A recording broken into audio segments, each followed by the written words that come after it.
Introducing Paddy Power's Beat the Drop. We're giving every customer 30 days free entry and £1,000 up front. It's up to you to keep it. All you have to do is answer 10 questions correctly. Play now at beatthedrop.paddypower.com. Hello and welcome back to this Monday Postcast. I'm Maddie Plell, joined in the studio by Dave Orton. We've also got Tom Siegel and Paul Binfield from Paddy Power on the line. First off, lads, we're going to look back at the weekend action from Cheltenham and Doncaster. Let's start off with Frodon, a magical performance. He's on the screen behind us. 164 he defied, winning the Caspian Caviar Gold Cup. Dave, what did you make of the race as a whole? The best weight carrying performance is 1983, is that right? I was reading Probably. Joel Delamere on Saturday. He always knows these stats, doesn't he? I think one horse had carried a higher mark than that. It was amazing, actually, to see. And he's just a 6-year-old. That's the freaky thing about it. I know, yeah. The one thing that I would say about the race, you have to be prominent now, seemingly, at Cheltenham in these big handicaps. Hardly anything came from off the pace. A Guitar Pete, last year's winner, looks like he's crying out over 3 miles, but that could be something of a red herring, because he was, the only one of the closers that had any sort of say, and it wasn't much of a say. Yeah, as you mentioned, he's set to go up in trip, which I think, why not give it a try? Yep. Mr. Medic, I thought he travelled into the race really nicely, made a mistake, and that was him paid for. Yeah, he's still well handicapped, I think, isn't he? And is he slightly better going right-handed, maybe? Maybe. Tom, what did you make of Frodon, and would you be taking the 12-1, I believe, for the Ryanair? No, and I thought he was very good. It was very good. The thing about these jump races around Cheltenham, Maddie, we've seen it twice now. When it's on good ground, Dave got the nail on the head there. But I'd throw in, it's just it's a jumping game. Both Baron Alco and Frodon, when they won their races, didn't touch a twig. Now, I was on Cepage, and I thought he ran an absolute monster. He beat the rest 15 lengths, and he happened to bump in to a horse that never touched a twig, made a length for every fence, and he smashed into a few. If Cepage hasn't got a stone in hand at a handicapper, I'm giving up. I'm totally giving up. He's 15 lengths better than a really good field, and he just happened. What would he go up for that, Tom, do you think? 10. He'll have to go up 10, won't he? But I don't think that counts him out. I think step up to 3 miles for him, and he's a really good horse waiting to happen him. One thing I like to say about it, Dave, and you probably and Binners will probably and Maddie will know. What's happened? Why has Venetia Williams gone out of fashion? She's had ASO, Otago Trail, Cepage now in the last 3 weeks, and they come back from big breaks, and they've run absolute monster races. She is still one of our best trainers, without a shadow of a doubt, in my opinion, of a good horse. I mean, she's the lesser horses. Maybe there's a bit of a struggle for her now, but the good horses, she's still as good as anyone around. And I thought Cepage, ASO, and Otago Trail the last weeks have put up really top performance. They are winners waiting to happen in good races. I wouldn't be surprised if all of them won a good race this season. I mean, I've got a few quid on Otago Trail to win the Grand National later on in the season. So that's what I took out of the race. It's not been, people usually associate her with bottomless ground, but of course it's been unseasonably dry. Yeah, good horses, doesn't matter, does it? Cepage ran a cracker. Frodon, I don't see him winning the Ryanair, because I don't think he'll get, they'll be under it's from the a same handicap. His Village Vic tried to do it and he couldn't do it. I know Frodon's a lot better than him, but they had similar sort of styles, didn't they? Well, he tried to do it last year and he got lapped, didn't he? And now I know he's a better horse now,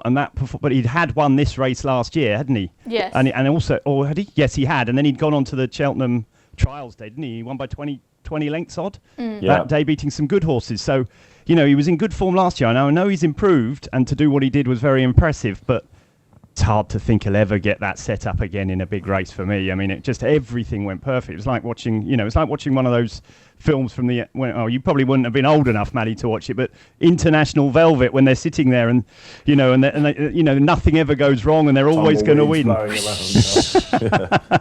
Do you know what I mean? And it was so perfect that it'll never happen again. So I'd be wanting to take him on. It was great to watch, and Bryony Frost as well. She's brilliant. Let's get Binners a word in edgeways. Binners, am I correct with the 12-1 for the Ryanair?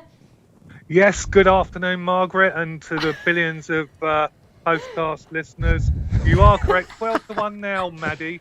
And initially after the race we went 14, but we've seen a bit more money. Paul Nicholls seems very keen on the Ryanair, and as you say, now 12-1 for the extravaganza at Cheltenham in March. So what was that, Pin? A £7.50. How much does it take to move a horse from 14-1 to 12-1 in an anti-post market? Well, I wouldn't really have the figures. I'm not really a figure man. Nothing. No one's backed it, Binners. Come on. We're talking of figures. Listen, it was 14 initially. If you can. Somebody must have backed it. Talking of figures, I think RPR-wise, Balco de Flo won at the Ryanair last season. We gave him a race post rating of 174. On Saturday, Frodon got 176. I wonder if they're going to train him slightly differently, Tom, this year. And I know that he's mentioned at the Ascot chase. Did he leave it behind on Cheltenham Trials Day, potentially?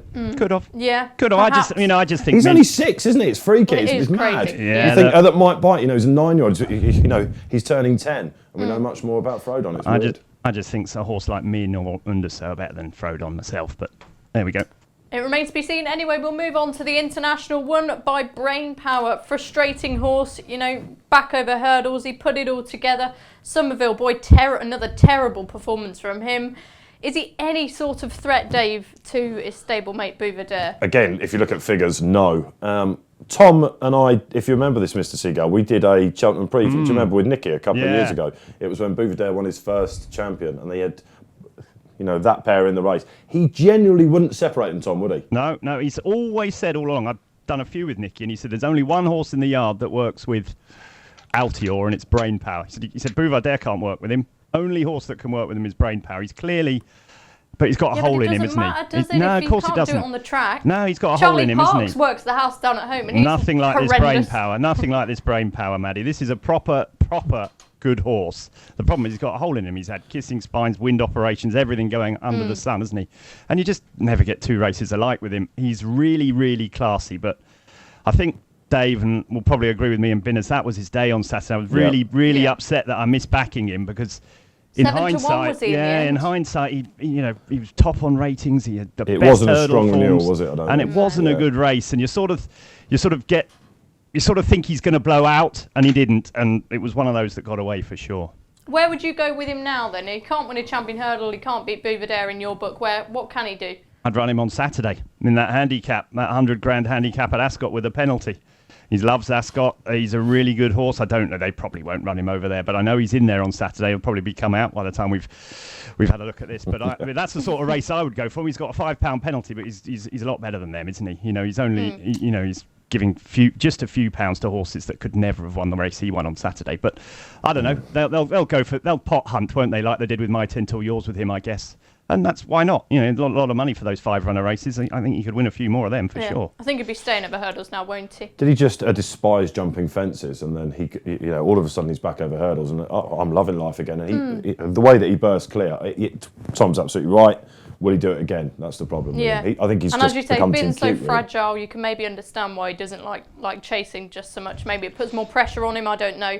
Binners, what did the market react with the champion hurdle in mind? Well, Maddie, we went 20-1 first show after the race for the champion hurdle. We have seen a few quid for this one as well. And before Tom jumped in, a bit more than £7.50. He's now 14-1 for the champion hurdle. So some people think he can serve it up to his stable companion. It was interesting. He was one of two horses in the race on Saturday for money. The other Nicky Henderson horse was also back, but Brain Power was very well supported, and it's lovely watching him jump a hurdle, and he shows a lot of speed. So 14-1 could be big. Breaking news, Maddie. Breaking news. He's not running on Saturday, that's for sure. I've just looked it up, and he's been pulled out, which was a bit of a shame. Wasn't a surprise, really. No, not really. But that's the sort of race I think they might be tempted with, although it'd probably be too high in the handicap now. Okay, we'll go over to Doncaster now and talk about Keldastan. We can tie in with him, Nelson River, who won at Cheltenham. He's solid now, Dave, Keldastan for Nichols, but Triumph Hurdle, I sort of get the feeling you're waiting for something a bit more classier to come out. It's a good point. This horse has been so well placed.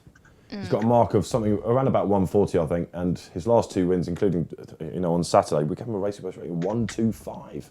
For that. Wow. And at Cheltenham at the time before, it's because he's in these Mickey Mouse races where they call him, but he keeps winning. If he wins a Triumph, I'm a Dutchman, I think. But it sort of shows you that is a division which needs to light up big time. Yeah. I'm sure Nicky Henderson will have a few that he can sort of chuck in the Adonis and races like that, and we'll see what happens. Nelson River. I was about to call you Watsy then, Tom. I won't do that, that's for sure. What did you make of him? Because I thought Fanfan de Soy, he looked the winner of that race at Cheltenham, but he just plugged on past him.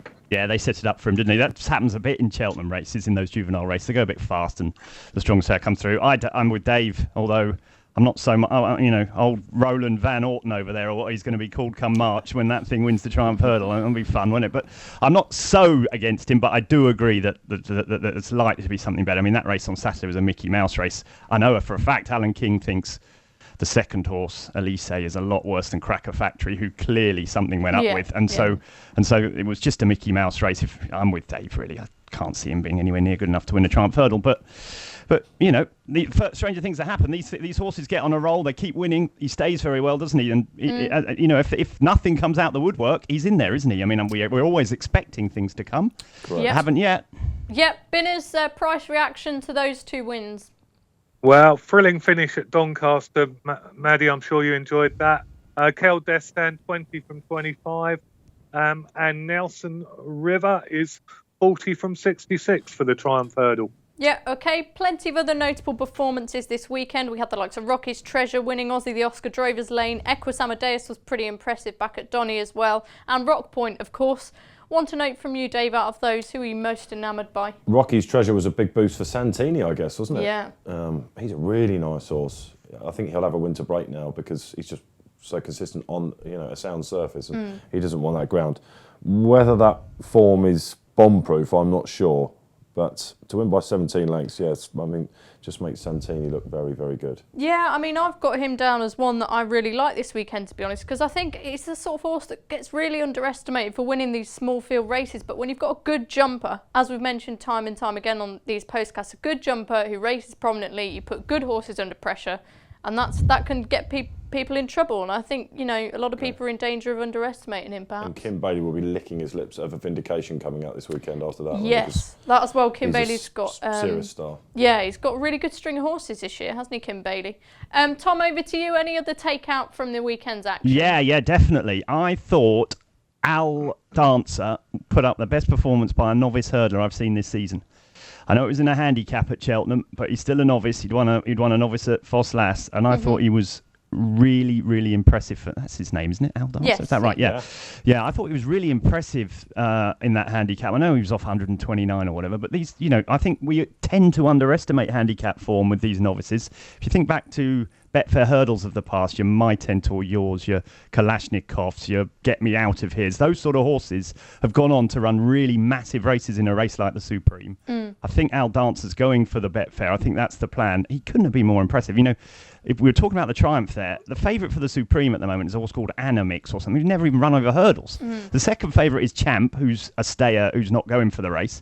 That market is even more wide open for me than the Triumph Hurdle market at the moment. And I think, in terms of horses I've seen this season as a 2-mile novice hurdle, I thought he was massively impressive. I know it wasn't the best handicap you've ever seen. I think quite a few of them, they fell in a hole a bit, didn't they? Doesn't matter. The way he travelled like he did and sprinted clear, he's got fast, to be a very good horse. He's extremely well backed as well, wasn't he? Yes. He's got to be a good horse, that. I remember they ran Ballyandy in the Betfair and he didn't win at Cheltenham, but he ran okay, didn't he? I think 4th or 5th or something in the Supreme one day. I think at 20 to 1 or whatever he is for the Supreme. I thought he's just cracking value, that, for me, because I just don't see anything else. The other one I've got to mention is Rock Point, Santini's brother. You were just talking about. I really like Rock Point. I love Rock Point. I thought his jumping was sensational. I thought he was really, really good. I thought he had his ears pricked the whole way round. I thought he was dossing, and I thought he could have gone again at any stage. Now, he's another one that got beaten in a handicap at Newbury the time before, but these horses that stay 3 miles and jump like he does have a very good record in that race. The best novice hurdlers don't go for the Albert Bartlett. Very seldom do they. Wouldn't surprise me at all if he hit the frame in the Albert Bartlett. Experience is a big thing in the Albert Bartlett. That was born out last year, wasn't it? Yeah, absolutely. Like you say, had he never won a hurdle or something like that? He'd been I don't think he had. No. I don't think he'd won a race, but wow. Yeah, but he was. I mean, Dave would have seen it. His ears were pricking all the way up up the home straight. He won with loads. Now, it wasn't a brilliant race, but nonetheless, he's a course and he's won over 3 miles at the festival. He jumps brilliantly. I mean, he was making lengths at his hurdles. He'll go well. He'll definitely go well. I agree. I like him a lot. Binners, just clarify the price we can get on Al Dancer for the Supreme. El Dancer not in the betting at the moment, Maddie. Funnily enough, I've had a quick look. He doesn't seem to be in there. Rock Point. What about him? Who? Sorry. Rock Point. Is he 20s for the Albert Bartlett? The Albert Bartlett. I'll be able to tell you in 1 second, Maddie. The horse that I would take out at the weekend is the World's End, owned by my good friend Max McNeil. Good Reading fan, him. Max McNeil, we like him. Yep, brilliant Reading fan, very flamboyant. The celebrations after his win on Friday were superb, and I was lucky enough to get a free half a pint of shandy in his box at the end of racing on Saturday. And Paul Nicholls, Bryony Frost, they were all in there, and a great line from Max McNeil was, "Blooming how it's like Gold Cup Day in here." It was Gold Cup Day, Caspian Caviar Gold Cup Day, but it was fantastic. By the way, Tom, he's actually a Blackburn Rovers fan, not a Reading fan. No, he's not. I've met him. He's got blue and white stripes. Well, no, he's got a box at Reading. He might have a box there. He might have a box there for the Blackburn game. He's a Blackburn Rovers fan, because myself and a friend did an interview with him the other day about football. But anyway. Well, his son's a Reading fan. Someone's a Reading fan, because they told me the only reason they had blue and white stripes across their chest was because they were Reading fans. There you go. That's why the colours were there. Well, I finally found Rock Point 20-1 for the Albert Bartlett, Maddie. See what we did there, Binners? We got you out of trouble with that padding. You see how professional we are. Massive. Yeah, listen, you guys never stick to the running order, and I'm like chasing around after race after race. And this isn't as easy as we make it sound, Tom. These podcasts. Tom, on another note, how gutted were you to bump into Binners on Friday? Well, as he quite rightly pointed out there, did you see how he snuck into another box for another pint? Free load of Binfield. He hasn't paid for one yet. We've only done 10 minutes. He's had 3 pints and not paid for one. The company that Tom keeps, Maddie, is it's amazing. He was with a future England cricketer in that box, and we had some fun. Yeah. Come on, we're in danger of going very, very far off piste here. Anyway, a quick mention. We'll go yesterday at Navan. We had Easy Game winning a race with a really good roll of honour, and Envoy Allen back out again. Dave, quick thought on those two? Yeah, I thought that Easy Game won a substandard Navan Novice Hurdle, although Mullins just, again, that's the point. He's way behind his usual schedule. He's not running in these usual races where he has his first time out winners because of the ground, but yet he's still winning all these races. Easy Game, look, this may get slammed, but I think it looks like a handicap in the making, really. He probably won't be. There was a horse in the first called Battle Over Doyen. Yeah, he could not have won any easier, and he looks like a serious animal. We gave him a Racing Post rating of 140, which means that he has to be a big player for whatever he goes for. It's probably a Ballymore horse, I think. Yeah, okay. Just out of interest there, Dave, he's a few pounds behind Al Dancer. That tells you what... There you go. Not that Al Dancer's better. That horse is very good too. Yeah. But my point I was trying to make is that we might have underestimated just because it was a handicap. Just because it's a handicap. Yeah, I think that is a trend that needs to be looked at now. This is happening more and more often, isn't it? Yeah. These handicap winners and second season novices, it's just about getting the horse right on the day. And Okay. Okay, let's move on now. But before we do, a horse for the tracker from each of you. Dave, over to you first. Campiador won the first race at Fairy House. They'll be aiming him at a handicap for certain at the Cheltenham Festival, and I thought he won quite nicely. Yep, put it all together finally, Tom. Well, I think you all know what my one really is Al Dancer, but I'd throw in Aaron Ladd that won the last race on the Friday as well. I just thought he did quite a lot wrong. He pulled too hard. The ground might have been a bit quick, but he stayed really well. He's the type of horse, I think, Dr. Newland will aim him at the per attempts. Whether he's quite that good, I don't know, but he's still unexposed. He's 6-year-old now. He's won his 7-year-old. He's won his last couple. He's getting better, and he's the type of horse that could run well in a race like that. Yeah, beat a good horse before that of Oliver Sherwood's Jersey Bean. I like him as well. I think he's pretty good. So good form there. Binners.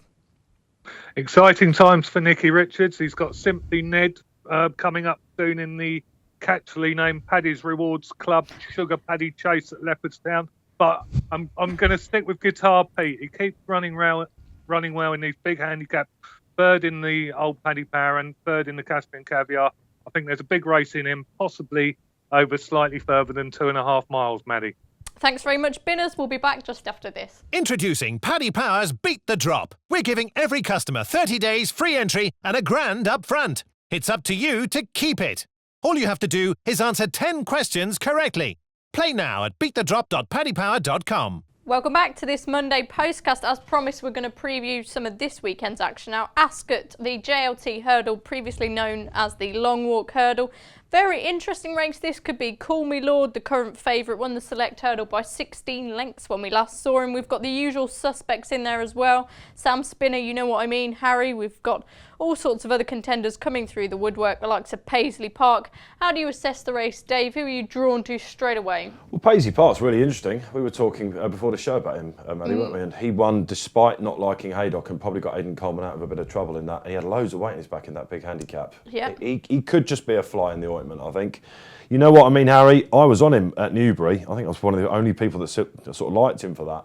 But was that his big day? I think probably he was well beaten in the race last year. Sam Spinner, he's got loads to prove. I think it's a case of what comes over from Ireland. Will Foy come over? That's the big question. Yeah, I think, well, what if I was Willie Mullins? Why not? What have you got to lose? The decks are out there, Maddie. I can He's tell you not there isn't an Irish horse in the race. Doesn't Which surprise, unfortunate. does it? Madness, isn't It's crazy, isn't it? It's crazy, isn't it? It's a shame. I agree with Dave there. I thought Paisley Park won the same race Sam Spinner won the year before, didn't he? And he's clearly a very strong stayer. I thought Kim Bailey's horse is quite interesting back in there again. A horse called You Never Cool.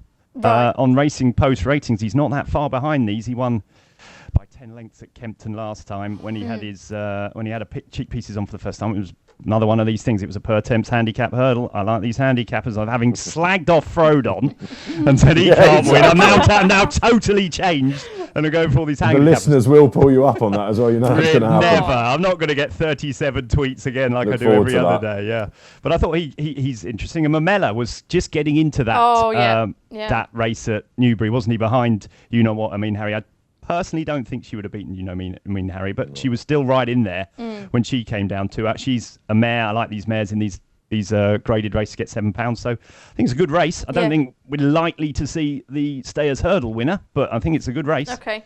I'm interested in Mamela because I sort of think, I'm not necessarily sure she'll truly stay out the trip, but she's classy enough. Why not give it a go? Is Soul Emotion in there? Anyone know? Yes, he is. He is. I'm really interested in him. They wanted to go chasing with him, but will be interesting to see how he runs. If he goes, Binners, have you got prices or a fancy? Got both, Maddie. 2 to 1. Amazing. 2 to 1 favourite. Call Me Lord. 3 to 1. You Know What I Mean, Harry bounced back at Newbury last time. 6 Agra Park. 13 to 2 Paisley Park. 7 Mamela. 8 Sam Spinner. You Never Call and Soul Emotion. I'm going to give Sam Spinner another chance, Maddie. I know Newbury was a bit of a disaster last time. He was awkward at the first and got hampered 2 out and unseated. Hopefully no ill effect. Impressive when winning the race last year. And he wasn't beaten far in the Stayers Hurdle. I think Jed O'Keefe will have worked on his jumping since Newbury, and hopefully he'll bounce back to something like his best. You're nearly as forgiving as Nick Watts. He says that word every single week on the Postcast. Anyway, just to wrap up, Dave, your selection. If the cap fits, if he turns up, will be really interesting. But Paisley Park at those odds at the moment. Okay, I think Tom. slightly overpriced. Look, a lot depends on Nicky Henderson, doesn't he? He's got Call Me Lord. He's got the horse you were talking about, Soul Emotion. He's got Top Notch in there. It's a hard race to have a bet in unless you happen to be called Nicky Henderson or his head lad or his whatever, or one of the lads that works there, because they'll know who's going to run and we don't. So at this stage, it's a hard one. I like Paisley Park at 7 to 1 each way. I think Dave's spot on there at this stage. There'll probably only be 5 runners, and if he's a certain runner, then I think at 7 to 1 he's a pretty decent each way bet. But whether he can beat Call Me Lord, I don't know. And obviously, if the cap fits is in there, I mean, I personally would be worried about him at the trip, but he stayed on really well last time. So, he's 14 to 1. I see there. I think they were still odds. I can't believe that. Planning to go a Christmas hurdle with him, weren't they?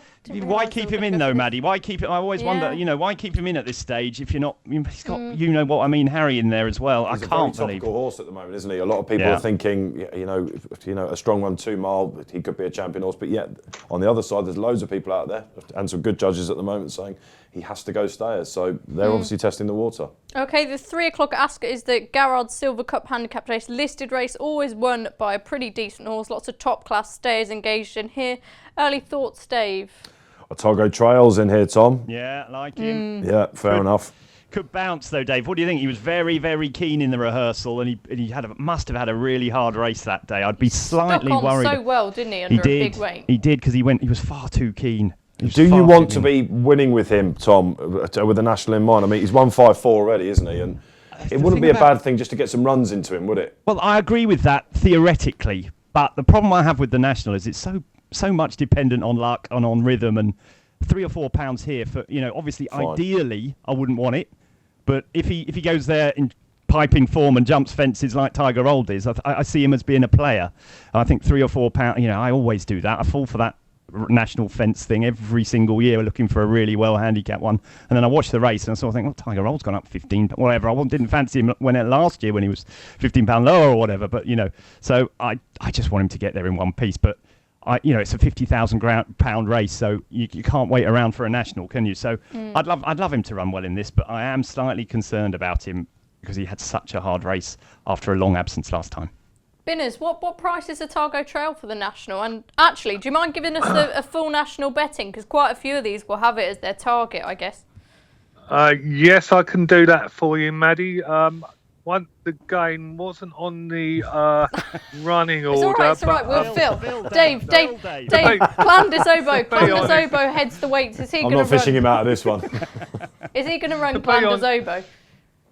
In this race? Yeah. No. No? He's not in there, no. The Last Samurai's top weight, followed by Otago Trail Gold Present, the Ascot specialist. He's in there. He's interesting, isn't he? Yeah, he always runs well around Ascot. He wouldn't want the ground very, very soft. I live not far away, and it absolutely bucketed down last night for about 4 hours. It's soft at the moment. I think it'll be worse than that. I do. But if it it depends what happens this week. If it dries out so quickly, Ascot, we know down that. But down the bottom there, in Swinley Bottom, it'll be heavy at the moment, I think. Well, Dave, you've got a theory about this ground. Please share. Yeah, I think that watering during the summer months is harming the winter game at the moment. I think it's a bit of an elephant in the room. They have to water, I know they do, but it seems to rain at these courses now, and by the second race we've gone from good to soft to pretty much heavy. It's happening a lot. At Cheltenham it happens, At Haydock it was pretty bad, wasn't it? I know that they have to water, but I just think it's spilling over into the winter game a bit for these dual purpose courses. Okay, Tom, any thoughts on that before we go back to Binners? Well, yeah, I don't know what you can do though, because we can't have horses breaking down in the summer. But I agree. It goes. On Saturday, Dave will have known. I'm sitting here on a Friday afternoon trying to suggest horses for people to back on a Saturday, and the forecast is for 15 millimetres of rain. Well, you spend more time being a weather forecaster these days than you do looking at horse form, horses form, and that's the problem. I agree entirely with this watering. The ground goes soft very, very quickly. I don't know what you can do. The only thing I'd say about Ascot is that if you were there on Royal Ascot, they have the chase courses where they have all the picnics and stuff. So that the straight is nowhere near as testing as the rest of the course, and so that's why I sometimes think front runners do well at Ascot, because they get round into that straight and then the ground gets better and it's hard for the horses to pick up the ground after. It's a comfort zone. Back to Binners. Well, Margaret, Vintage Clouds 20-1 favourite. Then we go 25-1, definitely red. Rathvinden, Bells Hill, Annibal Fly, Pleasant Company, one for Arthur, Sizing Tennessee, and Tiger Roll. They're very open with a 20-1 favourite, and we haven't even got Otago Trail in the betting at the moment, Maddie. So that was a poor shout by me, wasn't it, to get him to read those out? I noticed now that's pretty much useless. Anyway, Silver Cup, Dave, back to you. Just give us a quick summary of what you're thinking. Well, Gold Present, I think, might be the one. It was interesting after his comeback that Henderson said there is a big handicap in this horse, despite the fact he's got that mark. And the Ascot form is now looking a bit tasty with Charbel coming up and hacking up in the Peterborough. So he's the solid one, I think. Okay, Tom, final word from you before we move on? Look, as I say, I'm looking forward to Otago Trail, but I am worried about that. Thomas Patrick's back. He was disappointing, wasn't he, in the Ladbrokes Trophy? It's nice to see him back. I think this track will suit him. And there's a horse there from France, Nicky Henderson's horse called Valtor, that was pretty good in France. Never run for Nicky before. It's one of those green colours, Isaac Swed, and one of those ones, and he's just joined Nicky, so I'll be interested to see where the market goes with him, but obviously it's tough task for him first time up. Yep, we'll move on to the 335, the Ascot, the Betfair Exchange Trophy Handicap Hurdler, Grade 3. Jolly's cracked it. I noticed he was in here, won the race dead heated with Sturm Rubin a couple of years ago. Reappeared, obviously a very fragile horse, but a very talented one as well. Any early thoughts, Dave? I'm all over Mr. Antolini. I thought he should have won at Haydock last time. The ground was quick enough for him over a bit further than he probably wants. I think at Cheltenham first time up. And there is a big handicap in him, to coin Nicky Henderson. And Mr. Antolini for me, so if he's a juicy price, I'll be lumping on. Confident selection there. Tom? Well, Call My Lord's in here, and he's the key horse, isn't he? Because he's got the entry in the 3-mile race as well. If he stays in, then the weights are, as we see them now, in which you'll see in the paper tomorrow. If he doesn't, they'll go up 12 pounds. So he's a key player for this race. I've noticed they've kept Western Rider in there. Now, he wasn't brilliant on Saturday, but he wasn't I bad just think either. he's tripless, and he is so hard to win races with that horse. Oh, that's quite harsh. I know, That's I quite love harsh. he's talented, but what race is he actually going to win? Or maybe this one. Well- Maybe let's not forget he was against Brain Power, and he was just finished on the heels of Silver Streak. He finished in front of No, he's a We good Have horse. a Dream He and is a good Vision de horse. Flow and Made him Old favourite Guard. again, didn't they, for Yeah, us? Yeah, and he was that's favourite. just- he's got such good form, and he sucks people in, but I'm not Do you know sure what? I thought he got a his shocking ride on conditions are. Saturday. I thought he got a shocking ride. He was held up last, as Dave pointed out. It was really hard to make up lots of ground. He's held up last, right round the outside in first time. I think they were scared he was going to pull too hard, so they gave Because him of the Greatwood run. Yeah, so they gave him a real chance, and he had no chance from a long way out there. But he ran okay. And he's off 145 here. That gives him a bit of a shot in this if he runs. But as I say, do we know if he's going to run? Mr. Antolini's in there, as Dave says. And there's loads down the bottom that are going to get in there. I see Ollie Murphy, who won the race last year, has got a newcomer for his yard, Fi Sole, it's called. That was a good flat horse in Ireland and won a handicap last time. You'll have to watch that. You go and watch that on the Racing Post website, and it absolutely bolted up. It's by Monsieur. It's got a bit of speed about him. Wouldn't be surprised if he went well. Okay, that's very interesting. Binners, selection from you. I'm going to go with Nietzsche for Brian Ellison, Maddie. Won the Greatwood the other day by a Rizzler. A £6 penalty, but he seems to be improving as a 5-year-old, and I think he'll go well at a double-figure price. What was that smile for, Dave? By a Rizzler. By a Rizzler. Anyway. By a Rizzler. Is there anything anyone else is looking forward to on Saturday? Just another one in that race. Mahayed for Dan Skelton. Yep. Who Tom mentioned. He's won the race before, hasn't he? A Yeah. couple of years back. It was horrible ground that day. Can't remember the name of the horse. You'll probably remember, Tom. I can't think you might have. Tom won't remember. You can't bank on him to remember anything. I can remember. When It's he about the remember- last winner I had, Willow Yeah, Saviour. there you go. I knew it. Absolutely. Well, Mahayed ran well in the Greatwood. I covered that race, and I was getting ready to type. He's not well handicapped, but I looked back at it. He was badly positioned in the race, as it turned out, and he could go well at what I assume will be a big price. Okay, thoughts on anything else on Saturday, Binners and Tom? Oh, blimey, in that race? Or Well, any no, race? just anywhere.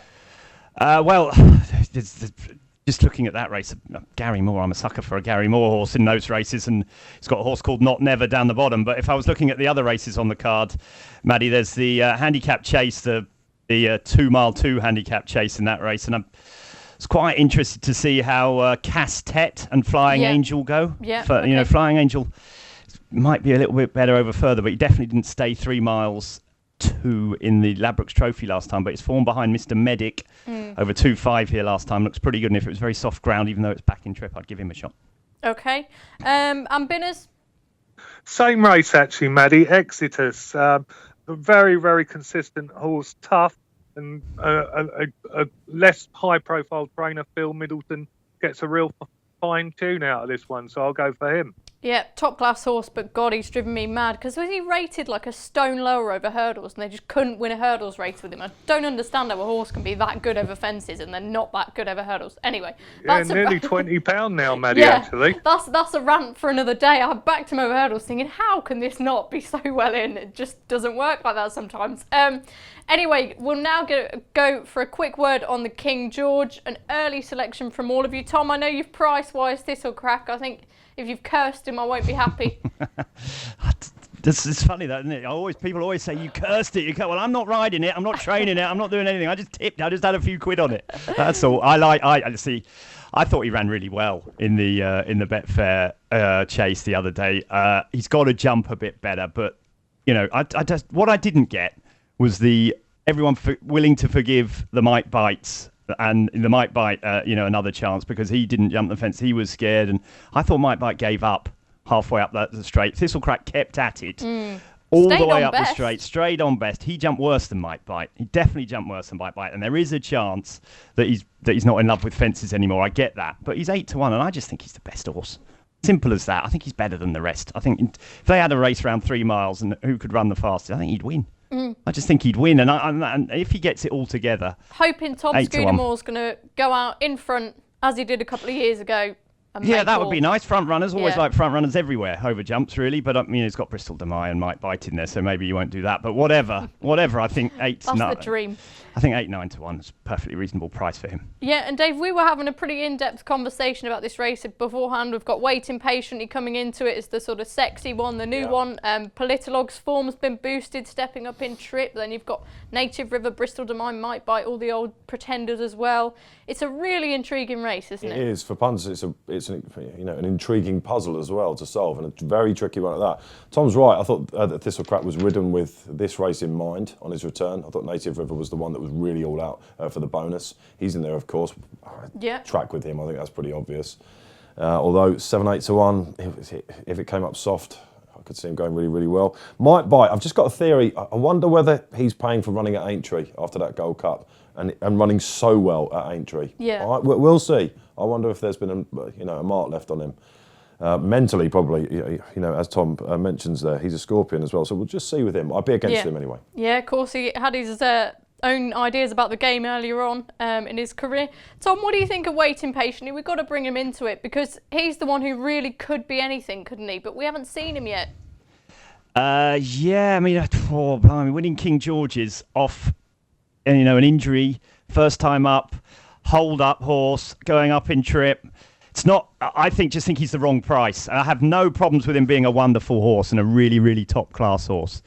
But I think he's got a bit to prove in lots of different ways. And I wouldn't back him at a double figure price, let alone 5 or 6 to 1. I think he's got, I'm perfectly happy to see him win, but I think he's got too much on his plate for me to be considering him. And Politolog? Yeah, I do like Politolog, Maddie. I took the mick out of Mr. Howes on one of these previous postcasts for taking 16 to 1 on the horse when we were 20 to 1. But Mr. Howes is having the last laugh at me now. He's down to 5 to 1. The horse he beat in the 1965 chase at Ascot, Charbel, who was race fit, don't remember, went and put in a great front running display in the Peterborough chase, and I think Politolog goes there with a massive chance. Okay, before we wrap this up, Tom, over to you again.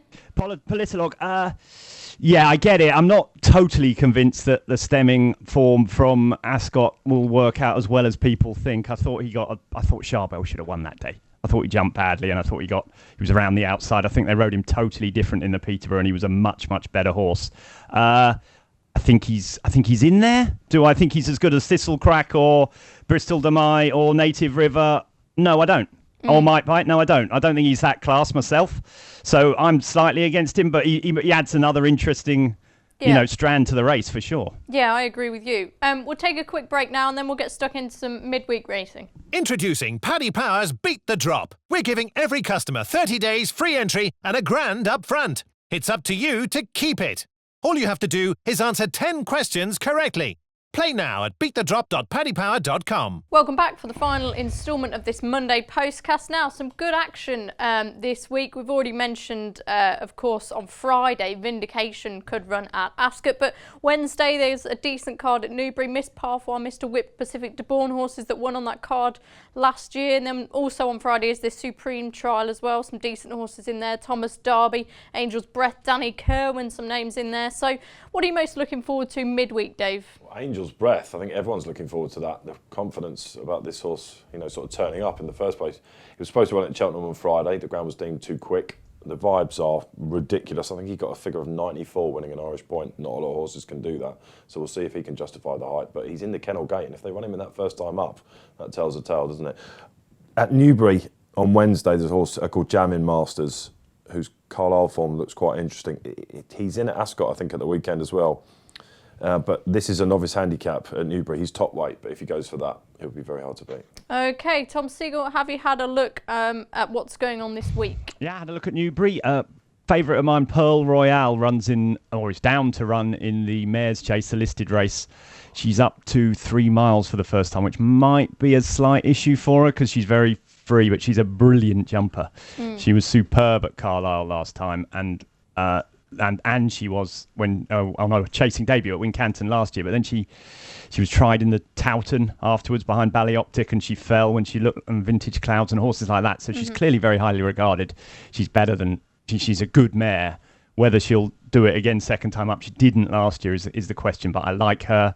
Another one of Nigel Hawkes that I was looking at for later on the week was a horse called Le Musée, who was second to Champ in that race at Newbury the other day. Very well backed he was in the morning, and he ran a blinder, and he's due to run in an Ascot conditional jockeys race with a young jockey from Nigel Hawke called Tom, what's his name now? Tom Buckley, taking 10 off.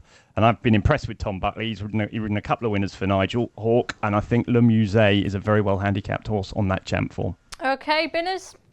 My favourite column in the Racing Post, Richard Hughes, Maddie. He's got one in the 6 furlong handicap at Southall on Tuesday at 1:30. Jack Taylor, very consistent, placed on his last 3 starts, runs off a similar mark, and all 3 of his career wins have come over this sort of trip. Well, that's the last time you get a beer, I could tell you. Your favourite column is Richard Hughes's. Get him out my box. I cannot say that your column is my favourite when you're on air, Tom. If you weren't on air, you know what I'd have done. Oh, that's it. You could have 2 next week then. He's so sneaky, this Binfield. He knows how to play everyone, doesn't he? Before we move on, I do just want to get each of your opinions on Vindication, because he's unbeaten. Nothing's beaten him yet. Really nice chasing debut. How high do you think he can fly, Dave? Gold Cup horse the future, or do you think he's been overestimated? Yes, in a word. I'll leave it at that. Yeah. Okay, Tom, agree? Yeah, well, what more could he have done? You know, he's a very strong stayer. That's the key with him, isn't it? He's only a 5-year-old. He's got the world at his feet. Simple as that. Okay. And finally, then I'll get your midweek naps. Binners, over to you first. Vindication is my nap. Maddie in the Noel Novices Chase at Ascot, 2:30 on Friday. Lovely chasing debut win at Carlisle. He won a novice hurdle at Ascot over this sort of trip in January, and he's 20-1 for the RSA chase, and that could be worth a punt before he runs on Friday. Yep, beat Champ in that novice hurdle, I believe. I think I backed him that day. Wonderful performance, Dave. This Jamming Masters. I was going to go Vindication, but Binner's got in there first. So if he hadn't have had a next best, he would have been having to be fished out again, wouldn't he? Let's face it. But some of us are prepared, Binfield. And Tom. Yeah, I know. I'm glad I went first there, Dave. I'm not sure I could have come up with a replacement. I'm going for that horse I just mentioned, Le Musée. I think he's really well handicapped. Good lad, taking £10 off. He finished in front of Speedo Boy and Man of Plenty last time. I think that's really good form. That should do us for this week then. If you enjoy these shows, make sure you rate, review and subscribe to us wherever you're listening to us from. Make sure you tune in to our Thursday football postcast, where we'll be looking at the weekend's action and the games on Boxing Day. And of course, we'll be back here on Friday for a detailed look at the ITV race cards from Ascot and Haydock. So until next time, goodbye. Introducing Paddy Power's Beat the Drop. We're giving every customer 30 days free entry and £1,000 up front. It's up to you to keep it. All you have to do is answer 10 questions correctly. Play now at beatthedrop.paddypower.com.